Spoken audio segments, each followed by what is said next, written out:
we're working to connect a region of over 600 cultural bridges between our lands.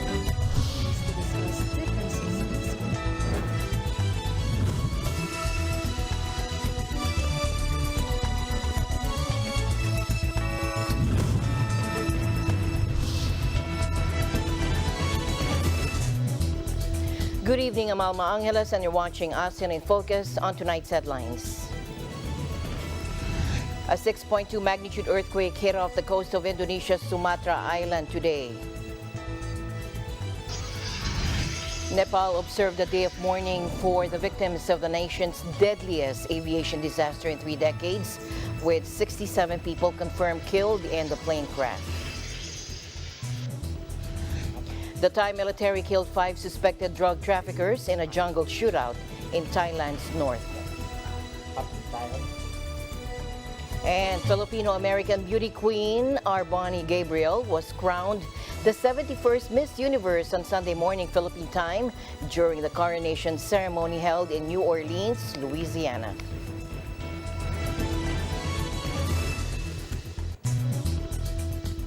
First in our news, a 6.2 magnitude earthquake hit off the coast of Indonesia's Sumatra Island early today, according to the U.S. Geological Survey. The epicenter of the quake was 48 kilometers south-southeast of the city of Singkil in Aceh province at a depth of 37 kilometers, according to the USGS. It occurred at around 6:30 a.m. local time, and USGS revised it up from its initial measurement at 6 magnitude with a 48 kilometers depth. Indonesia's Meteorology, Climatology and Geophysics Agency, or BMKG, also put it at 6.2 and said there was no threat of a tsunami, while the country's disaster agency said there were no immediate reports of casualties or major damage. Staying in Indonesia, President Joko Widodo expressed regret over mass human rights violations committed in the country's past, including a violent anti-communist purge in the 1960s and the disappearance of student protesters in late 1990s. Let's listen in. Dengan pikiran yang jernih dan hati yang tulus, saya sebagai Kepala Negara Republik Indonesia mengakui bahwa pelanggaran hak asasi manusia yang berat memang terjadi di berbagai peristiwa. Saya menaruh simpati dan empati yang mendalam kepada para korban dan keluarga korban. Oleh karena itu, yang pertama, saya dan pemerintah berusaha untuk memulihkan hak-hak para korban secara adil dan bijaksana tanpa menegasikan penyelesaian yudisial. More than 500,000 leftists were massacred across the Southeast Asian nation in the mid-1960s, a bloody spectacle that ushered in the long rule of dictator Suharto, whose fervent anti-communist stance remains decades on.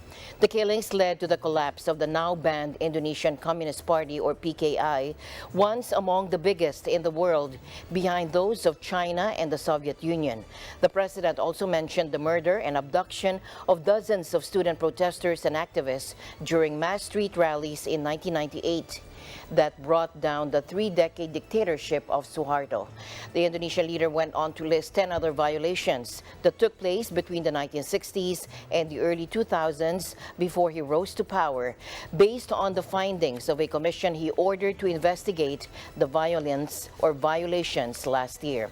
He acknowledged rights abuses in the restive easternmost province of Papua, including a 2003 army and police operation that left dozens of civilians dead and where officers were accused of murder, torture, and abduction. Meanwhile, the UN Human Rights Office, or OHCHR, welcomed the Indonesian president's statement of regret earlier this week for serious rights violations dating back to the 1960s. Let's take a look.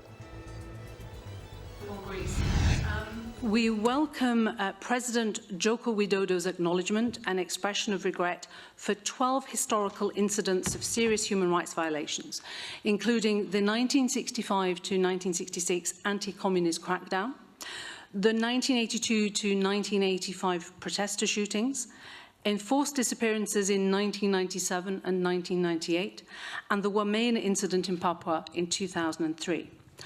The President's gesture is a step on the long road to justice for victims and their loved ones.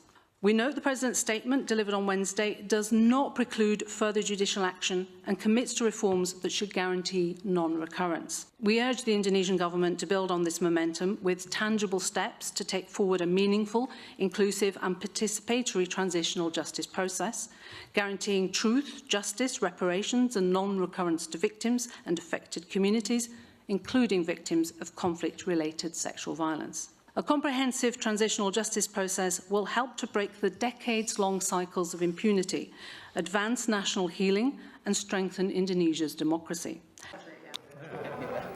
An estimated 500,000 people were killed in the 1960s and scores of protesters died in the 1980s, according to the UN Rights Office, which said that the President's gesture was a step on the long road to justice for victims and their loved ones. President Marcos Sunday said he is looking forward to expanding and expounding the significant strides achieved by his administration in the question and answer event at the 2023 annual meeting of the World Economic Forum in Davos, Switzerland. Let's listen in. I look forward to my inaugural participation to the WEF in Davos, as I am joined by the Philippine delegation composed of government officials and business leaders on the kind invitation of Professor Klaus Schwab, founder and chair emeritus of the World Economic Forum, whom I had occasion to meet in person at the sidelines of both the ASEAN and APEC meetings in Phnom Penh and Bangkok, respectively, in November of last year.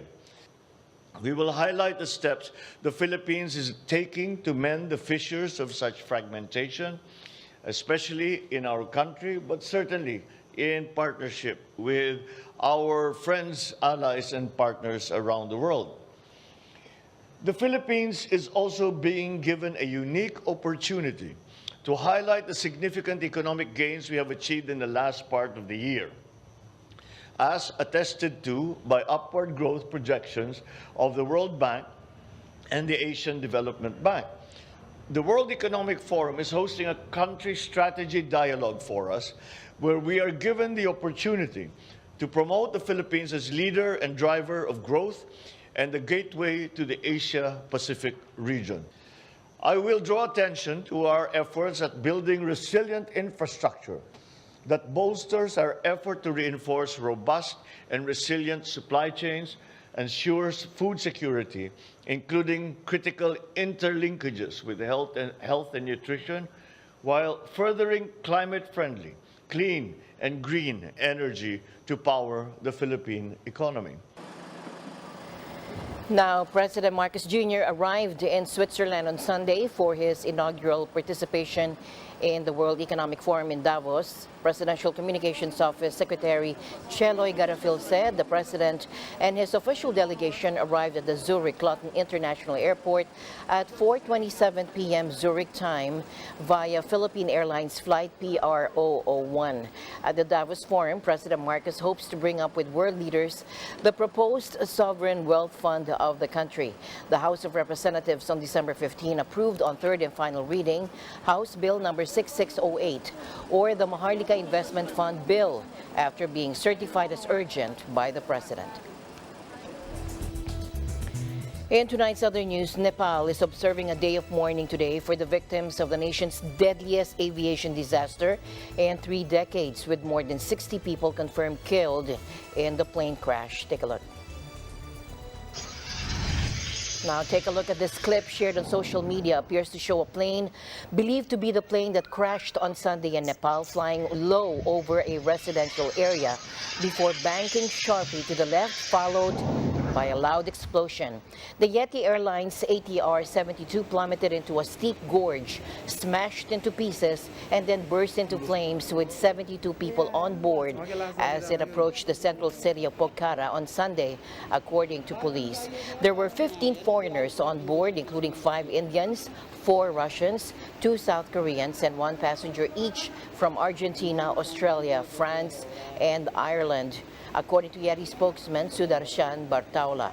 The rest were Nepalese. Nepal's air industry has boomed in recent years, carrying goods and people between hard-to-reach areas, as well as ferrying foreign mountain climbers. But it has been plagued by poor safety due to insufficient training and maintenance. The European Union has banned all Nepali carriers from its airspace over safety concerns, and investigation is still ongoing. In tonight's other news, Australian Prime Minister Anthony Albanese called for a swift new security deal with Papua New Guinea as his government seeks to parry China's expanding influence in the Pacific. Now, in a first-ever address to the Papua New Guinea Parliament by a foreign head of government, Albanese underscored the need for a Pacific family-first approach, implicitly at Beijing's expense. The Australian leader urged a swift conclusion to negotiations on a security treaty covering law and order challenges in the resource-rich Pacific nation. It would be a treaty based on deep trust and a treaty that builds on the family-first approach to regional security, according to the Prime Minister, embarking on a two-day visit after a COVID-19 infection delayed his original plan for a trip back in December. Prime Minister Albanese's center-left government has acted rapidly to shore up ties with Pacific nations since its election in May 2022, deeply concerned by China's expanding diplomatic, economic, and military influence. Western powers were shaken in April last year when it emerged China had signed a secretive security pact with Solomon Islands, with a leaked draft showing it could open the door to Chinese naval visits. The following month, however, a Chinese proposal for a wider regional pact to dramatically boost Beijing's role in Pacific security was rejected by leaders amid fears it would pull them into China's orbit. Australia has long-standing defense ties with Papua New Guinea, encompassing both its armed forces and police. In other news, the Thai military killed 5 suspected drug traffickers in a jungle shootout in Thailand's north, according to officials on Friday, the third such deadly clash in 2 months.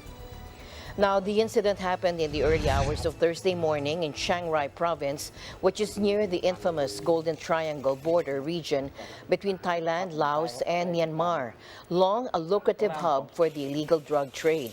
A patrol encountered a group of 5 suspected smugglers with backpacks who refused to be searched and then started shooting with an unknown weapon, according to the military. The clash lasted 5 minutes. No soldiers were injured, according to the task force in a statement. Close to 500,000 methamphetamine pills and a gun were found in the group's possession. The shootout followed 2 similar incidents, the killing of 6 alleged drug smugglers earlier last week and an altercation in December involving 15 deaths. Meanwhile, back here in the country, government agents headed by the Bureau of Customs have arrested a consignee after the interception of a shipment declared as snacks, but instead contained shabu, with an estimated street value of 89.59 million pesos. In a statement, the BOC Port of Ninoy Aquino International Airport, or NAIA, said the controlled delivery operation was conducted in Las Piñas on January 11. After physical examination of the parcel from Nigeria, it revealed that it contained 3,175 grams of a white crystalline substance. A Philippine Drug Enforcement Agency, or PDEA, laboratory test confirmed that the substance was methamphetamine hydrochloride, or shabu. The operation was conducted in coordination with the PDEA and the NAIA Interagency Drug Interdiction Task Group, or NAIA IADITG. Meanwhile, the World Health Organization said in a risk assessment earlier this week that the Omicron XBB.1.5 variant, which it called one of the most antibody-resistant variants, doesn't have any mutations that make people sicker compared to previous variants. But the WHO also said it doesn't have any real-world data on how the variant is actually affecting people. So the full severity of the variant and its symptoms can't be fully determined yet. Take a look.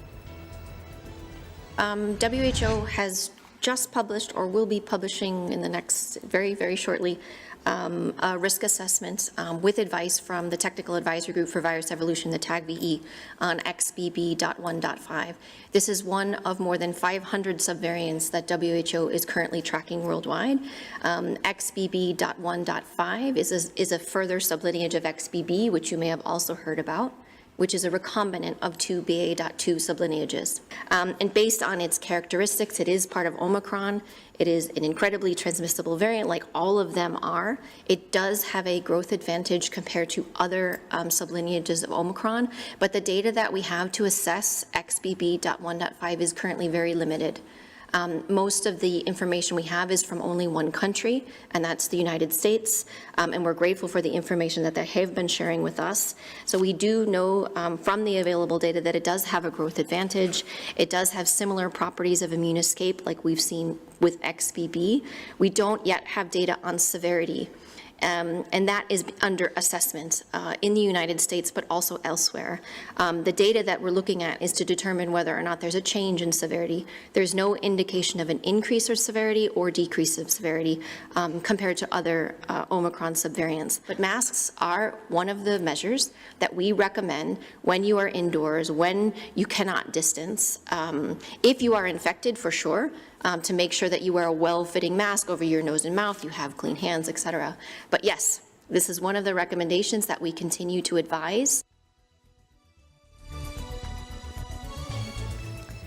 Filipino-American beauty queen Arboni Gabriel was crowned the 71st Miss Universe on Sunday morning, Philippine time, during the coronation ceremony held in New Orleans, Louisiana.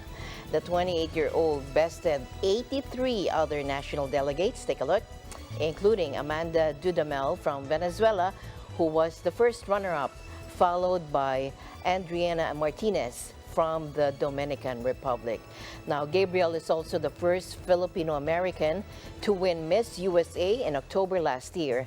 She was born in Houston, Texas, to Filipino-American Remigio Bonzon and American Dana Walker.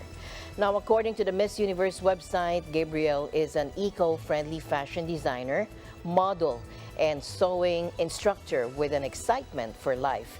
She has a bachelor's degree in fashion design with a minor in fibers from the University of North Texas. Now, she's currently the Chief Executive Officer or CEO of her own sustainable clothing line, Arboni Nola. Gabriel is also the lead sewing instructor at Magpie's Peacocks, a Houston-based nonprofit design house that is dedicated to using fashion as a force for good through sustainability and community impact. She teaches sewing classes to women that have survived human trafficking and domestic violence. Congratulations to our Miss Universe. As my usual habit, I'd like to end the day on a positive note. Let's encourage and build each other up so that no one is left behind. And that's it for tonight's broadcast of ASEAN in Focus. Stay in the news because we live in extraordinary times. Good night.